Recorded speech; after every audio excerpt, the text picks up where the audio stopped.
wabarakatuh. Waalaikumsalam warahmatullahi wabarakatuh. Apa kabar Ibu? Baik. Oke.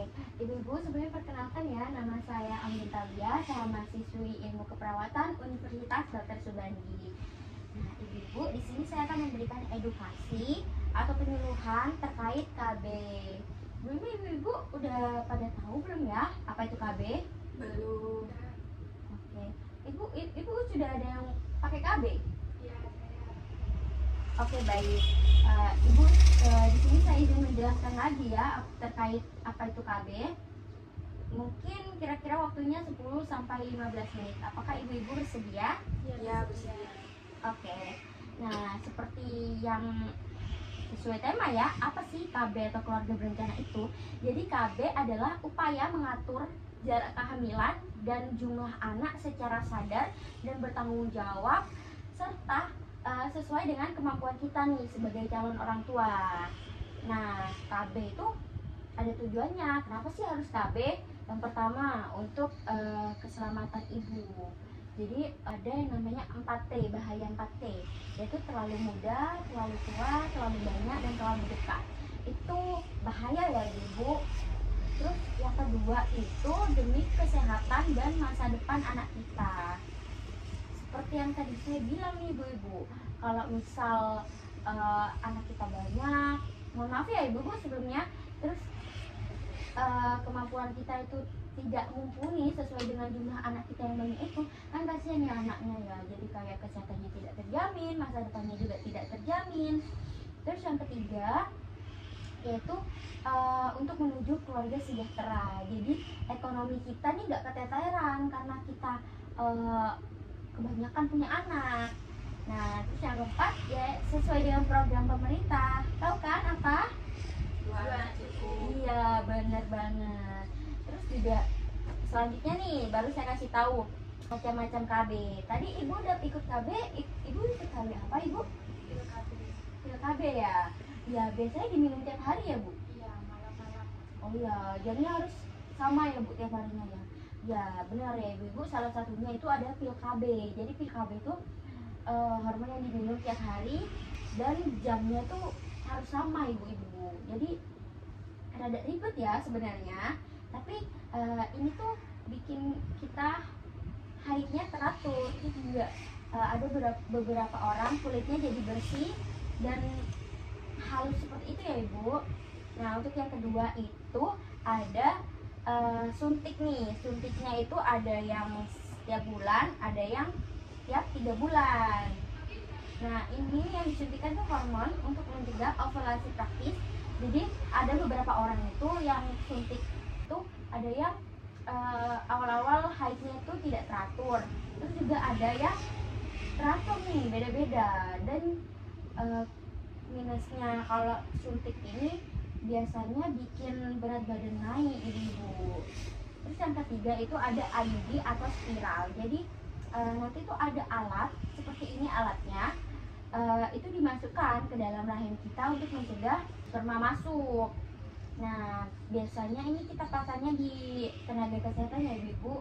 Dan ini tuh enaknya efektif 5-10 tahun. Jadi kayak nggak usah mikir-mikir lagi gitu.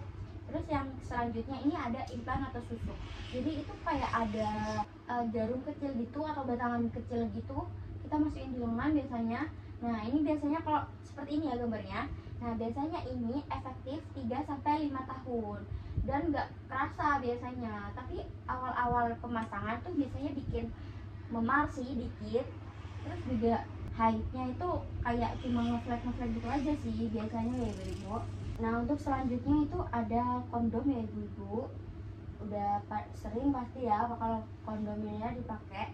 Tapi ya itu ibu-ibu, kalau kondom tuh sebenarnya rada ribet ya, karena kita harus pakai itu tiap mau berhubungan. Terus juga kondom ini minusnya tuh iya gampang sobek ibu-ibu. Jadi kayak efektivitasannya itu kurang sih kalau menurut saya pribadi ya.